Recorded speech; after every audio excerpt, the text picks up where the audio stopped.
přivítal pana Olivera Dlouhého.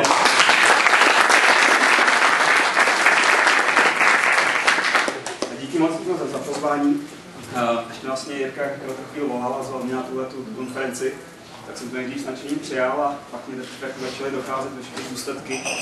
Když jsem se dozvěděl, kdo tady má reprezentoval přednášet se mnou, že tady bude Tomáš Čupr, že jo, velmi úspěšný zakladatel Slovomatu, Ondra Bartoš, úspěšný investor.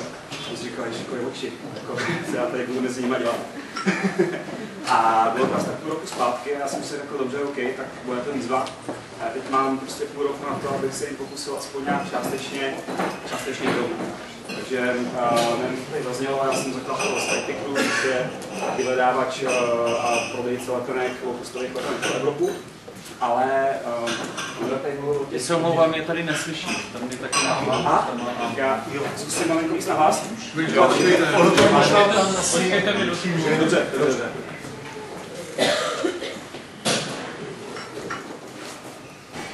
Tak, můžu zkusit to druhý? OK, takže ještě jednou, já jsem zakladatel SkyPickru, což je vyhledávač low-cost letenek pro Evropu. Ale začnu trošičku z jiného softku. Ondra tady mluvil o těch 5 P a to nejdůležitější P jako people, lidi. Já si myslím, že to je, souhlasím s Ondrou, že to je to nejdůležitější na celém projektu, na celém podnikání. S lidma to prostě stojí a padá. A důležitá je nejen ta jejich dravost, ale taky nějaké zkušenosti, čím si prostě ty manažeři prošli. A já bych možná řekl, nějaký svůj příběh podnikatelský, protože SkyPicker není první biznis, ve kterém jsem působil, tak jenom aby jako, byl nějaký obrázek, jak jsem se vlastně k tomu biznesu dostal, jak to celý vzniklo. Tak začalo to někdy v mých 14 letech, když jsem jako začal nějak trošičku kulturně žít. Potřeboval jsem samozřejmě peníze na pivo, vymýšlel jsem, co dělat, čím se ty peníze vydělal. A abych někde jako přesouval balíky někde ve skladu za nějaký mrzký peníz, tak jsem si říkal, všichni pracovat nebudete. A tam jsem si jakoby našel na sobě takovou zajímavou pozorovací vlastnost. Já bydlím v Jindřichově Hradci, což je městečko kousek od hranic s Rakouskem. A jednou, když jsme jeli s naším dovolenou, tak jsem viděl, že tam místní prodejci borůvek prodávají za 150 Kč za kilo borůvky. A mě to jako seplo, protože shodou okolností taky bydlíme kousek od Jednoty v tom Jindřichově Hradci, kde vykupují borůvky za 50 Kč za kilo. Tak jsem si jako uvědomil, že tam jako velký cenový rozdíl. Na už druhý den, co jsme se vrátili z té dovolené, tak jsem seděl před Jednotou a od těch důchodců, co tam vykupovali, co tam vozili ty borůvky do té Jednoty a na ten výkup, tak jsem je vykupoval za 55 Kč za kilo, dal jsem jim navrch, takže důchodci byli spokojení. Jednota moc spokojená nebyla, protože přišla o výkup, ale já jsem to hned vozil na hranice a prodával jsem to tam těm Rakušákům za 150 Kč. Tak to byl můj jako první biznis, kde jsem viděl jako nějaký lepší peníze. Bylo mi teprve 14-15, tak jsem to ještě dělal několik let, až do 18, tam už jsem byl motorizovaný, takže se to vozilo ve větších objemech autem. A bylo to docela jako dobrý podnikání, který mě jako dal jakýsi za prvý selský rozum v tom počítání, že 1 + 1 jsou 2, kde je nabídka, tam je poptávka a je potřeba vytvořit mezi tím nějaký můstek. A takhle na základě těch peněz, které jsem si vydělal těma borůvkama, jsem šel do svého druhého podnikání, který bylo taky ještě offline, ale už bylo blíž počítačům, blíž IT. Naši v té době měli hospodu a měli tam pronátý automaty a jukebox. A já jsem se bavil s tím provozovatelem těch jukeboxů a on mi řekl, jukebox, takový to MP3, hodí se do toho 10 Kč, nahraje to. Ten provozovatel mi řekl, že ty jukeboxy kupuje od výrobce za 70 000. Šlo strašně moc a jelikož mě počítače jako zajímaly, tak jsem si dovedl nějak jako rychle překalkulovat, že v tom je vlastně jenom normální počítač starý, že to je nějaký program a že bych to vlastně dokázal vytvořit levnějc. Tak jsem se s tím člověkem dohodnul, že bych mu ty jukeboxy dodával za 35 000. Mu se to zdalo super, tak jsme se na to plácli a příští 2 roky jsem se živil jako výrobce jukeboxů, kdy jsem dokázal ten jukebox asi tak za 15 000 v nákladech postavit a za 35 jsem mu to prodal. Bral jsem jich takhle desítky a opět mě to na Gimplu poměrně slušně živilo a prostě už mě bylo tak nějak jasný, že budu asi celý život dělat nějaký takovýhle biznis. Já tomu říkám jako exploitovat systém, prostě hledat, kde je nějaká nerovnováha, kde je prostě prostor něco zefektivnit, udělat něco levněji, dodat něco lepší kvality nebo za lepší ceny. Pak mi skončil Gimple a šel jsem do Brna na vejšku, tam jsem se dostal, což chtěli naši, a tím skončil i můj biznis s jukeboxama. Jednak mě to už moc nebavilo, protože už to bylo takový strašně monotónní. A druhá prostě v tom Brně na to nebyl prostor. Měl jsem nějaké našetřené peníze a vymýšlel jsem, co s těma penězma udělám. Zase jsem hledal nějaký biznis. V té době jsem objevil blog podnikání v USA, nevím, jestli to tady někdo zná, John Vanhara má firmu Shippy, to byl taky vedný jde. A tehdy se ten John Vanhara zabýval dovozem toho z Číny a jejich prodej po internetu v Americe. On bydlí v Americe, neemigroval, protože je tam podniká tam. A k tomu prodeji Cole využíval takzvanou fulfillmentovou firmu, což je vlastně outsourcing logistiky. On neměl vlastní sklady, neměl vlastní lidi, kteří vyřizovali ty objednávky, ale měl nějaký externí sklad, kam jenom vždycky, kde byly ty jeho kola uskladněný. On tam jenom poslal tu objednávku a ty zaměstnanci toho skladu to vybavili a on zaplatil nějaký poplatek. Mně se to strašně líbilo, když jsem to na tom jeho blogu četl a řekl jsem si, jo super, tak to teď budu dělat. A dal jsem poslední jako zbytek peněz a založil jsem tady v České republice v Brně firmu Fulfillment Brno, která se měla zabývat tady tímhletím. Založil jsem to se svou tehdejší přítelkyní, jak jsme jako jeli v tom půl na půl a udělali jsme web, udělali jsme ten skladový systém a čekali jsme na první zákazníky. První zákazníci přišli, ale nefungovalo to moc dobře. Teď zpětně vím, že ten trh na to moc nebyl připravený a taky jsme to dělali prostě špatně. Ale to nás donutilo k tomu, že jsme vymýšleli, co s tím. A napadlo nás, když už tam máme sklad, máme obalový materiály, máme nějaký skladový know-how, že budeme sami sobě zákazníkem a tím pádem vytvoříme si vlastní e-shop. Nakonec jsme se rozhodli, že ten e-shop nebudeme vytvářet, sehnali jsme, byl na prodej e-shop sluchátka.cz. Nevím, jestli to někdo z vás zná, prostě posy sluchátka s doživotní zárukou za poměrně dobrý peníze, taky jsme koupili e-shop, začali jsme tak nějak fungovat, obraty rostly, všechno fungovalo. Pak jsme vytvořili další e-shop, Audigo.cz, koupili jsme další e-shop bez cigaret.com na elektronické cigarety a vytvořili jsme takový menší e-shopový impérium. Impérium jakoby na naše podmínky. No, ale já jsem se nakonec s tou svojí přítelkyní rozešel a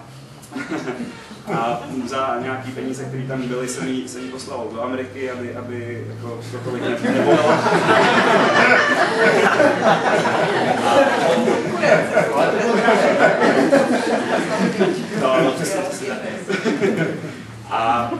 No a samotného už je to jako taky nějak nebavilo, protože ona se starala o tu jako řekněme špinavou práci, o to vyřizování těch objednávek, já jsem jako nějak jenom lítal okolo toho marketingu, takže jsem se rozhodl, že to všechno prodám a zase vymyslím něco nového, co bych mohl dělat. Tak jsem prodal všechny ty e-shopy, docela jako slušně jsem se na tom zalepil a vymýšlel jsem opět, tam, kde jsme byli, co dál. Ještě mezi tím byl nějaký menší biznes, o tom si už dělat nebudu, už se přesuneme ke Skytecru. A někdy v létě 2011 jsem letěl s mou novou holkou do Portugalska a jelikož jako jsem takový jako budget traveler, tak jako papaťuška, řekněme, tak jsem samozřejmě chtěl tu letenku sehnat co nejlevněji. Z Prahy do Porta tehdy nic low costově přímo nelítalo, lítala jenom nějaké klasické aerolinky, ale ty jsou strašně drahý.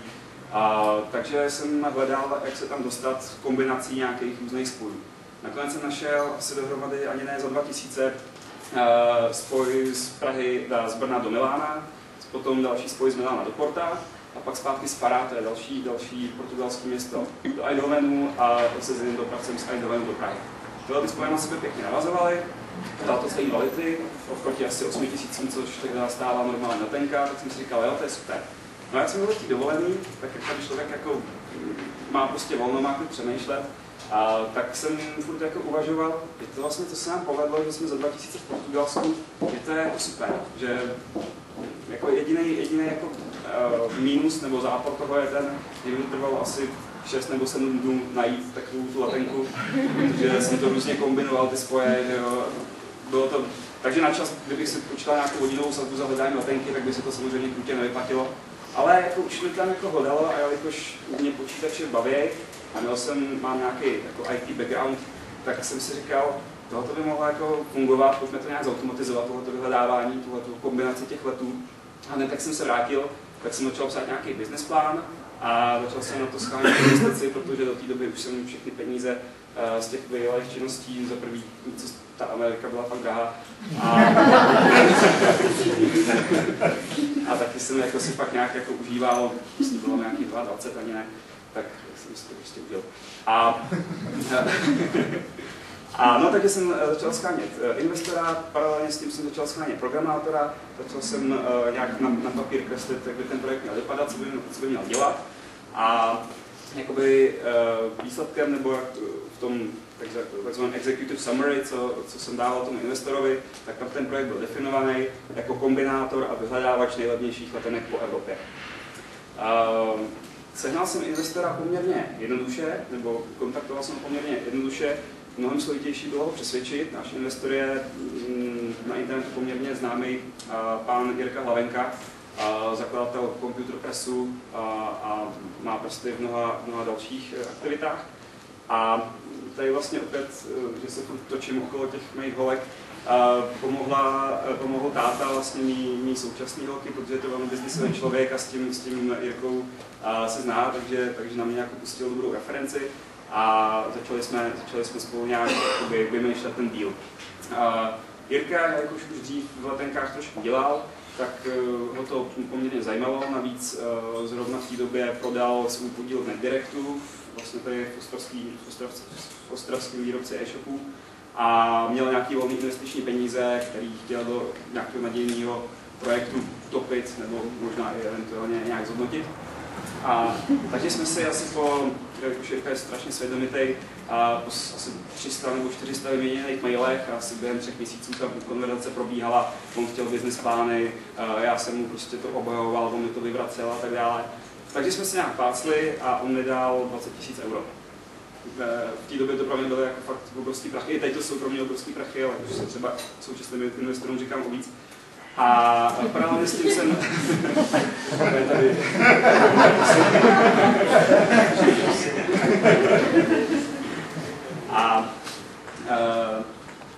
jsem to skončil. No, takže nás jsme si pácli a mezi tím jsem našel i programátora, který dostal v té firmě taky podíl, Jožo Képeši, takový Slováko-Maďar se vším, co to obnáší. A výborný kluk, sekcář, programátor, prostě, který byl schopný to celý dát do provozu. To byl nějak konec roku 2011 a my jsme se, když už jsme si jako všechno pácli, začalo se programovat. Někdy na začátku roku 2012 jsme se přihlásili do StarCube, což je vlastně brněnský business akcelerátor, 3měsíční program, což doporučuji najít si nějaký akcelerátor úplně každému, kdo chce nějaký takový business dělat. Ne proto, že by ho tam nějak jako fakt vyakcelerovali nebo naučili podnikat, to určitě ne, to si myslím, že prostě asi člověk musí mít v sobě, ale získáte tímhle způsobem strašně kontaktů. My jsme chtěli být členem nějaké startupové komunity, všude víme, že jako se dějou různé věci, různé akce a tohle je nejjednodušší stupenka potkat se s těma lidma, kteří prostě mají podobný zájmy jako vy. Mimo to, že získáte dobrý kamarády, který prostě jako do dnes chodíme s těma lidma na pivo, tak je to i dobrý networking ve smyslu, že prostě tamhle ten má volného programátora, mě zase chybí, tak si prostě přepinkne nebo něco takového. Takže určitě doporučuji být aktivními členy komunity, pokud něco děláte. Ten StarCube vlastně byl zakončený, měl být zakončený takzvanou StarCube Show. StarCube Show je slavnostní gala večer, kde všichni ty účastníci ty týmy představují svoje projekty. Představuje je a potom nějaká odborná porota vyhodnocuje nejlepší. Bylo to někde 10. května nebo něco takového 2012 a my jsme se rozhodli, že toho Skypickera do té doby doprogramujeme a slavnostně to spustíme na tom StarCube Show, což by měla být, tak jsme si to aspoň mysleli, jakoby naše nějaká vstupenka na stupně vítězů. Takže se to jako tak stalo. Toho Skypickera jsme nějakým způsobem spustili právě v ten den. Bylo to ten produkt byl strašně syrovej, nehotovej, prostě, jak říkal Tomáš Čupro, MVP, minimum viable product, prostě byla tam mapa, nějak to prostě vyhledávalo, ale neumělo to skoro nic a furt nám to padalo a bylo to na nic. Měl jsem tam na tom Startup Show jakousi přednášku, kde jsem to prezentoval a ta přednáška byla strašný fiasko, protože jsem přeskočil ten nejdůležitější slide, který ukazoval vlastně ten produkt v celé své kráse, takže jsem tam jako celou dobu jako vnadil tu porotu, teď jako uvidíte něco fakt úžasného, takhle to vyhrává ty lety a najednou jump přeskočený, přišel čas a nikdo nic neviděl. Takže jsme se nedostali ani do první pětky, ale nicméně nás to neodradilo a šli jsme, vlastně tím skončil Startup a my jsme šli z kůží na trh. Jakoby náš business model byl postavený na tom, že my budeme hledat ty lety, ty kombinace těch letů a následně budeme ty uživatele odkazovat na stránky těch aerolinek a ty aerolinky nám budou vyplácet nějakou provizi za to, že jim uskutečníme ty prodeje. Takhle to znělo strašně hezky na tom papíře, prostě tam ty čísla, až takovou tu hokejku, jak se říká, jak to prostě ten graf leze nahoru. A tomu investorovi to strašně líbilo, nám taky těšili jsme se, jak to půjde. A tak to nešlo, samozřejmě. Nešlo to z toho důvodu, že jsme byli strašně malí ryby a ten travel jako takový je strašně zkostnatělý biznis a žádný aerolinky se s náma jako s novým hráčem absolutně nechtěli bavit. Vůbec jako ty největší typu Ryanair, EasyJet, Wizz Air, tak ty se s nikým nebaví jako ani z těch větších hráčů a ty menší taky prostě neměli zájem. Takže my jsme nějakým způsobem ten produkt vylepšovali, získávali jsme na něj zpětnou vazbu, ale stále nám chybělo jako to podstatný, jak na tom teda budeme dělat peníze, když ten náš základní business model se ukázal jako mylný. My ubíhali, pálili jsme další prachy z těch 20 000 eur, už nám jako skoro nic nezbývalo. A mě pak jako nějak jednou, dokonce jsme byli na nějakém team buildingu někde asi v hospodě s klukama, nějak nás tam jako napadlo, to je dobrý jako občas. To není špatný. To je dobrý občas. A dokonce, no nějak nás tam prostě napadlo, že když ty aerolinky se s náma bavit nebudou, takže s námi prostě můžeme jako z vysoka vykašlat. A že prostě ty letenky budeme prodávat sami. Což znamená, už jim tam nebudeme nikoho posílat na ten jejich web, ale prostě ty lidi budou platit u nás, budou platit v našem booking formuláři, my si na to nahodíme nějakou menší marži a jakoby výměnou za tu marži bude to, že budou mít jednoduchý booking, customer support, okamžitý na nějakém live chatu, prostě se o ty zákazníky budeme starat mnohem víc, než je u těch low-costových aerolinek zvykem. Takže tenhle ten business model jsme nějakým způsobem nasadili a začalo se nám to pomalinku rozjíždět. Říkám pomalinku, protože za začátku to opravdu byly jednotky objednávek třeba týdně, protože o nás nikdo moc nevěděl. Takže když to teď zrekapitulujeme, máme už jako řekněme jakž tak dobrý produkt, protože už nějaký 2 měsíce, 3 měsíce na trhu, který prostě jakž tak funguje. Máme business model, který funguje, ale nemáme traffic, nemáme návštěvnost, nechodí nám tam prostě někdo, protože o tom webu nikdo neví. Tady nám strašně pomohla taková náhoda, protože já jsem docela jako dobrý kamarád s klukama, který mají v Brně PR agenturu, Virkli se jmenují, a oni jsou členem nějaký větší sítě, světové sítě PR agentur, která každý rok pořádá nějakou konferenci. V tom roce 2012 to bylo v Miláně. No a tak mě vzali sebou a že bych tam mohl trošičku jako ten náš produkt jako odpičovat nebo odvykládat, tak to jako, co jsme zač. A jelikož jako jsem přemýšlel, co s tím, tak jsem na tu nabídku kejvnul a letěl jsem do Milána. Tam jsem se potkal s těma zástupcima těch velkých světových PR agentur a odvykládal jsem jim o tom Skypicru, jim se to strašně líbilo a slíbili mi v podstatě za nějakou menší success fee PR podporu. Tak jsem z Milána odjížděl úplně strašně nadšenej a nějak jsme se chvilku jako dohadovali s nima ještě na nějakých podmínkách, pak to podepsali smlouvy a šlo to. No, bylo to asi tak 3-4 týdny a my jsme se objevili ve francouzském Le Figaro, druhý největší francouzský deník. Spadly nám servery okamžitě. A prostě web, na který chodili prostě desítky lidí denně, tak najednou tam prostě bylo 8 000 lidí, takže jsme to samozřejmě nemohli ustát. Když se to malinko uklidnilo, tak začaly jako objednávky, ten systém začal nějakým způsobem fungovat. Ale mimo těch objednávek, kterých ještě furt jako nebylo až tolik, jsme získali zase opět strašně moc cenný zpětný vazby od těch Francouzů, který prostě vyloženě jako hejtovali, ten web je špatný, tam nefunguje tohle, tady nefunguje tamhle to. Prostě měl jsem plný mailbox připomínek. Takže jsme zase, ono to je taková jako iterace za iterací, takový trošku monotónní, prostě vždycky udělají si nějaký opravy, jde se s tím na trh, pak schytáte tu strašnou kritiku, tak pak zase opravujete. A takhle to prostě podle mě v každé firmě, nebo v každé online firmě minimálně až do hlavu dá. Další náš PR zářez, který se nám hodně povedl a ze kterého žijeme až do dnes, byl New York Times, kde jsme se umístili mezi 10 nejlepších webů pro cestování na druhém místě.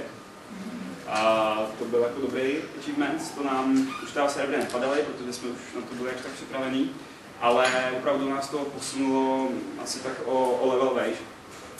Začali jsme dělat obraty v řádu asi 100 000 korun měsíčně, takže jako furt ještě jako pidi business, ale už ne až tak pidi, aby se s námi někdo začal bavit.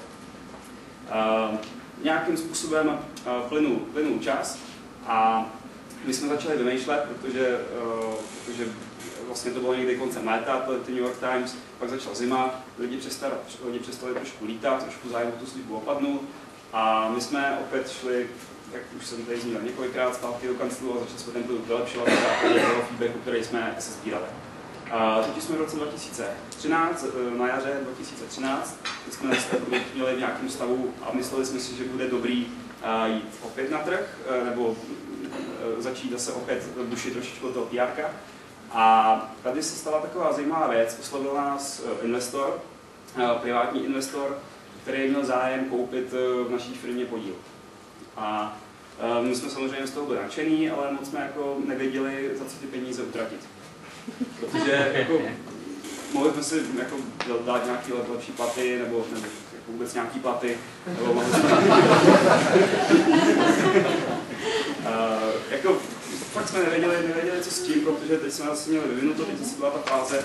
A jako narvat to do reklamy taky moc smysl nedávalo, protože tam bychom se poměřovali s mnoha globálními hráči, kteří mají tisíckrát jako větší rozpočet na marketing, na PPCčka, na všechno takového. Takže to jako moc smysl nedávalo, tak jsme vymýšleli, co s tím. A shodou náhod, zrovna v té době začali manželé Novosádovi, který mají firmu Tubic, to je brněnská firma, která mimo jiné provozuje vyhledávač letenek Witcher Airline, takže v podstatě konkurence. A začali uvažovat o tom, že tu Witcher Airline prodají. Ta Witcher Airline v té době byla, co se týče návštěvnosti, asi tak 10krát větší než my. A tu cenu, za kterou to chtěli buchnout, tak nějak odpovídala ty výšší investice, kterou nám ten investor nabízel. Bylo to 15 milionů za 20% ve firmě, co to pro nás jako docela jako dobrý díl. Takže jsme se nějak začali tímhletím směrem jít. Na jedné straně jsme začali podepisovat nějaké smlouvy a papíry a prostě blablabla s tím investorem. Na druhé straně jsme začali s těma Tubic nějak vyjednávat přesné podmínky. Tohle trvalo asi tak 3 měsíce. Mezitím se mi ozval Jirka, ať jedu tady přednášet, tak jsem si říkal, jo, super, tak do té doby bude transakce uzavřená a já tady nebudu jako úplná nula. A byl jsem jako spokojený, všechno, ty smlouvy, někdy v létě se to už jako chýlo ke konci, s těma Tubic jsme podepsali smlouvu o smlouvě budoucí, takže už to vypadalo, že tu konkurenci koupíme. S tím investorem jsme se taky pácli, opravdu nám podepsal tu smlouvu 20% za 15 mega, super. A já jsem měl poprvé po dlouhý dobu nádovčů, jako s takovým pocitem úlevy, tady jsme tady do Malagy opět low costem s Ryanairem, abych otestoval taky ty naše služby. A byl jsem jako takový, strašně jsem se, jo, díky moc. Strašně jsem se, jo, díky.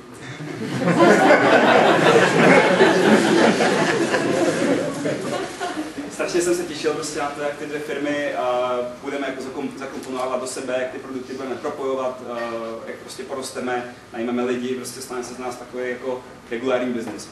Asi v půlce té krásné dovolení, kterou jsem si fakt užíval, mě napsal ten investor mail, něco jako dobrý den, bohužel, stal se mi průšvih, nemohu investovat do vašeho projektu, send from my iPhone.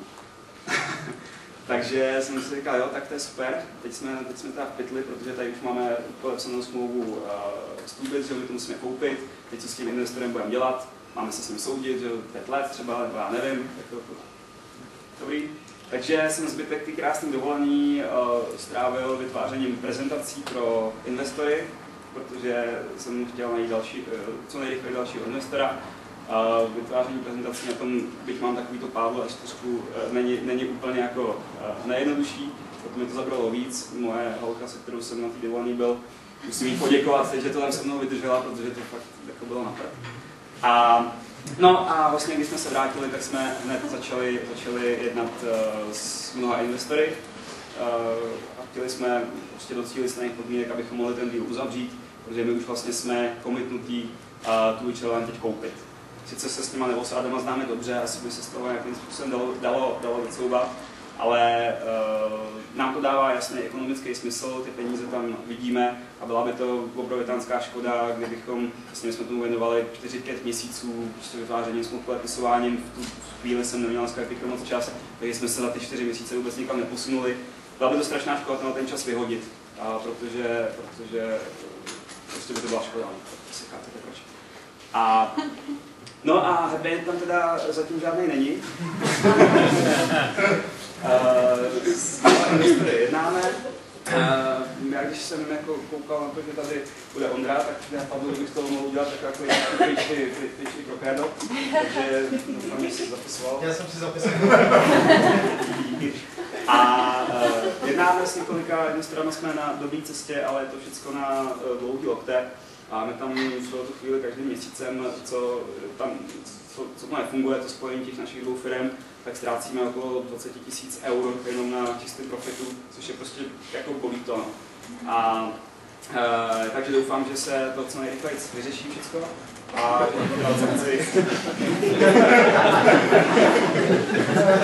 transakci dáme do zdárního konce a což by zase ten Skypehacker náš posunulo nějakým způsobem upředu. Já asi takhle spíš nechám víc prostor pro otázek, protože si myslím, že doufám, že tady nějaký zajímavý budou. Neudělal jsem to moc krát.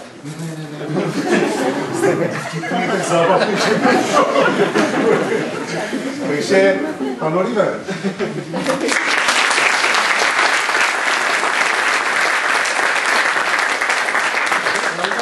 Trošku takovou výjimku, moc se za to omlouvám. Samozřejmě první dotaz by měl patřit vám, ale já se ptám, když jste to tak dobře poslouchal a zapisoval, co jste si tam zapisoval, jestli to smíme vědět? Já jsem si napsal pár čísel. A vyšlo to dobře? To ještě ne. Dobře, takže uvidíme na konci tohoto setkání, možná, že už bude všechno jasné. Takže prosím prostor pro vás. Jinak všimněte si, jak obrovskou roli v tomto případě ve všech biznisech, které provádí, hrály ženy. Jo? Celou dobu jej provázely, vždycky dobu nezbytně nutnou. Jsem si napsal jako klíčový riziko.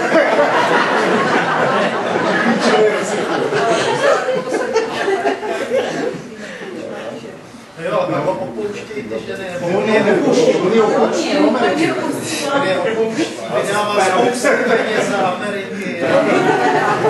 Takže to je první biznis propojený s charitou zároveň. Dobře, takže prosím, prostor pro vás. Tak byste mohli ptát právě jako ženy první. Dobře, zeptejte se. To jsou rád.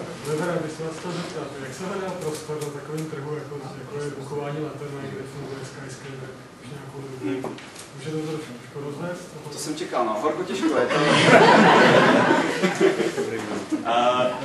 Tohoto přesně jsem musel Jirkovi argumentovat, takže těch argumentů už pár mám naučených, Tomášovi Dostorovi. Prostě jsme museli přijít s produktem, který tady fakt ještě nebyl. Ten produkt, který máme, byť se to nezdá, vlastně je to vyhledávač letenek, takže jako takový proudní wow efekt máte vyhledávač letenek, tam moc není. Ale my na to jdeme úplně jinak.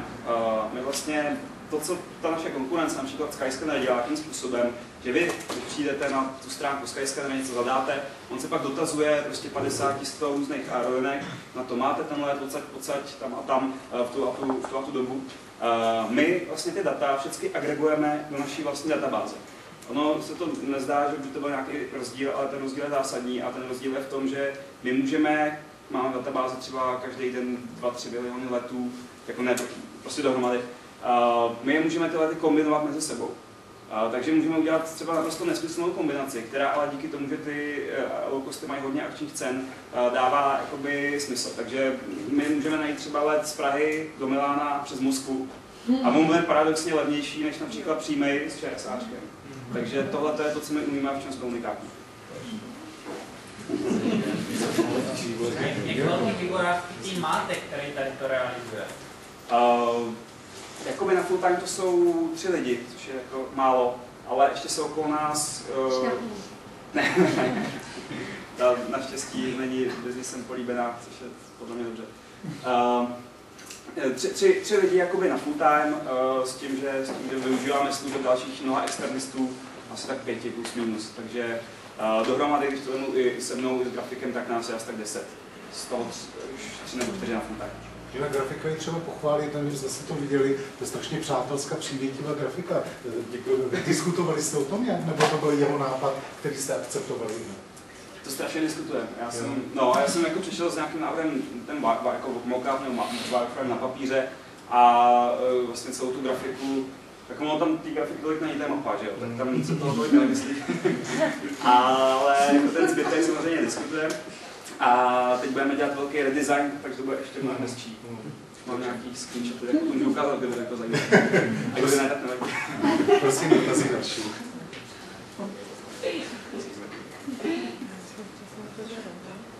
Já tady mám připravené dotazy, ale prostor by měl být co největší, to nechávám. Prosím, ještě. Já bych se zeptal, jestli ten Slováko-Maďar ještě funguje v tom týmu.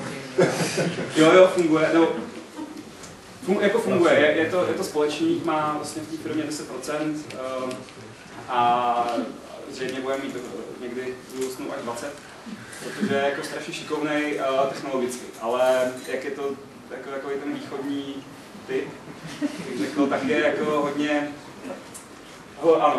horkokrevnej, hodně takovej, jako může se stát, že prostě se někde ožerá, hodně prostě 4 dny nevím.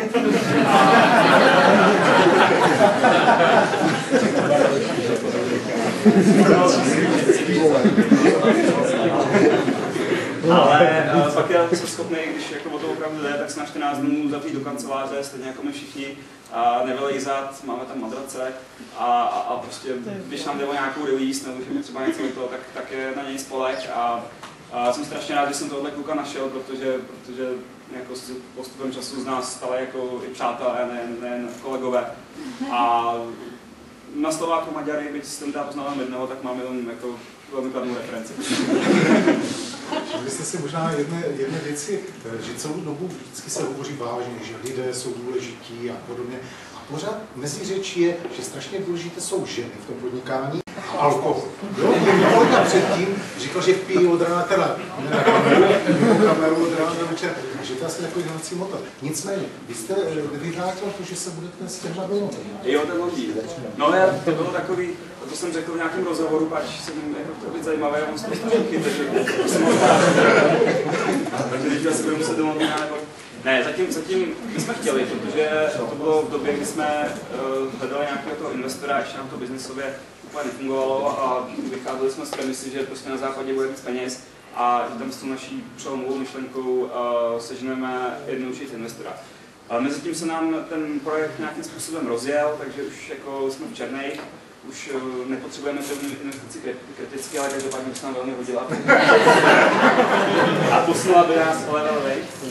A hlavně tam je, já to Brno na ten biznes mám strašně rád, protože tam jsou 2 vysoké školy, 2 informatické vysoké školy, které každý rok hledají prostě 1000 nebo 1500 IT expertů, kteří hledají práci a praxi a jsou schopní jakoby za nízký peníz pracovat, což je přesně, nebo i za nějaký podíl, nebo za nějaký příslib něčeho, jsou schopní pracovat velmi plně a to je přesně to, co potřebujeme. Možná ještě jeden dotaz. My jsme se vůbec nebavili, ale nebyl čas na to o etice podnikání. Když jsem tady slyšel, že je obava třeba, že investor ne ukrade, vezme, převezme, zaplatí a podobně, nehrozí třeba tady toto, že vy máte úžasný nápad a že teďka někdo sežene rychleji peníze než vy A že vám to vezme? To je taky, na to hodně často odpovídám potenciálních investorů. Já si to úplně nemyslím.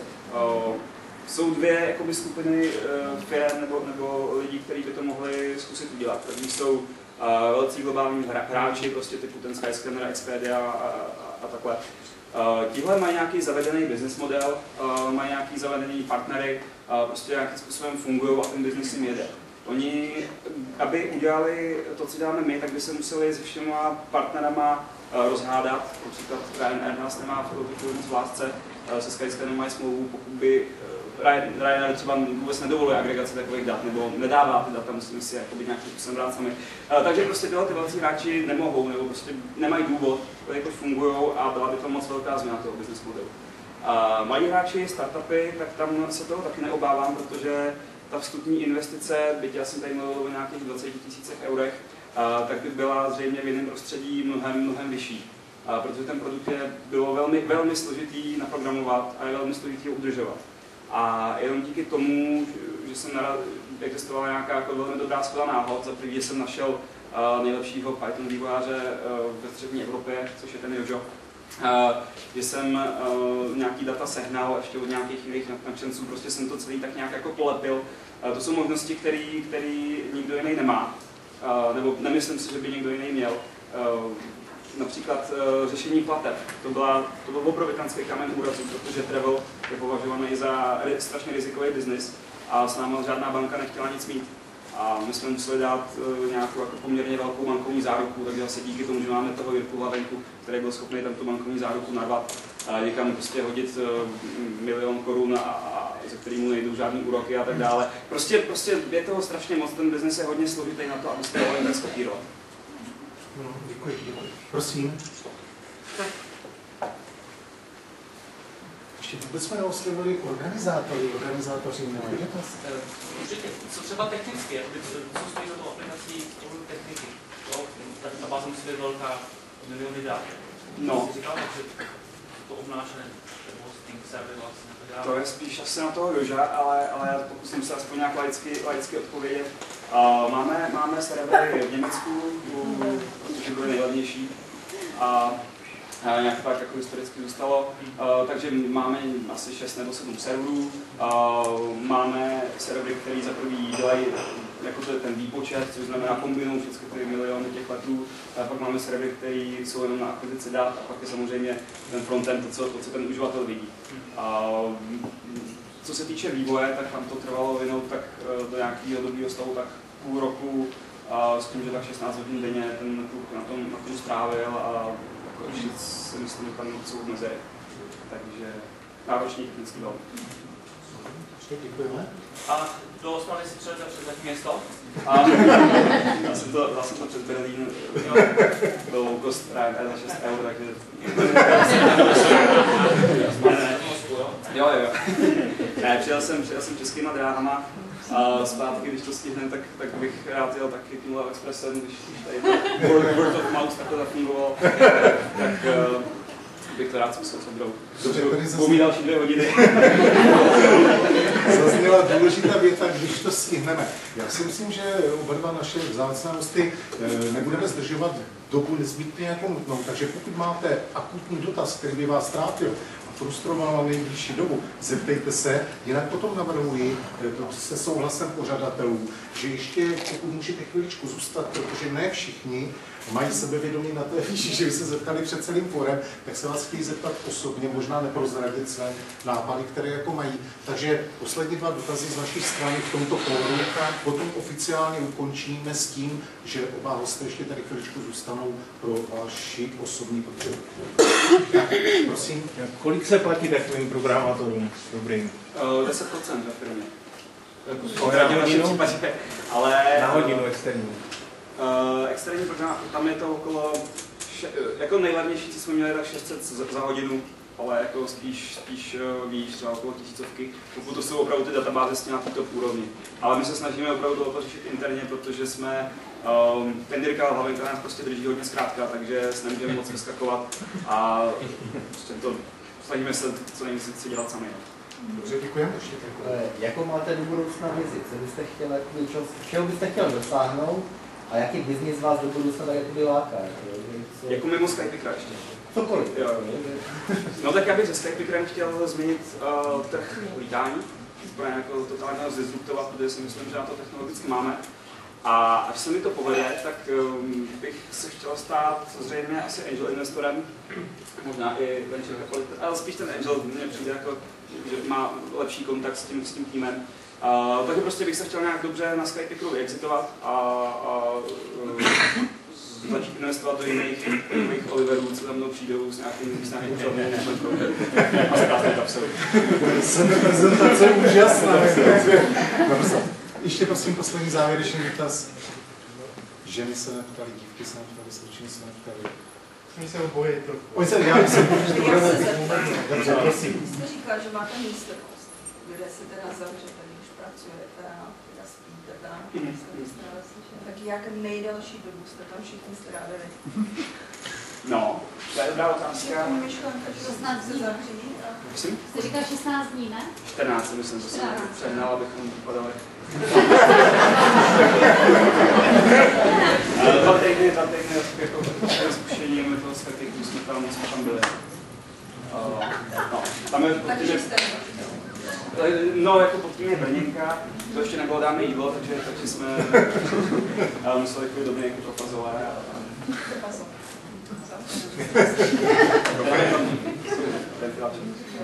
Dobře, dámy a pánové, dovolte mi, abych srdečně poděkoval našim hostům, 2 hostům, kteří zůstali, jeden, který už odjel. Bylo to naprosto úžasné, vtipné, milé, informativní, tak jak jsem říkal na začátku, přátelské, ani jsem v to takto jako nedoufal. Bylo to velké poděkování a potlesk pro oba naše hosty.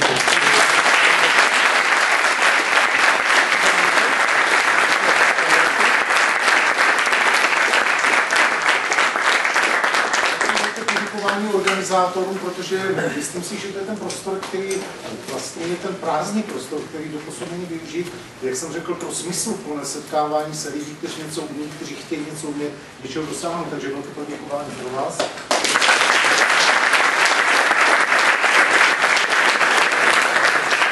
Samozřejmě to největší poděkování vám, protože kdyby vy jste tady nebyli, tak kolegové si to mezi sebou řeknou ve vlaku. Ale tím, že vy jste přišli, potvrdili jste smysl takovéto akce, tím jste posílili sebevědomí obou organizátorů a my vám moc krát děkujeme. Nashledanou.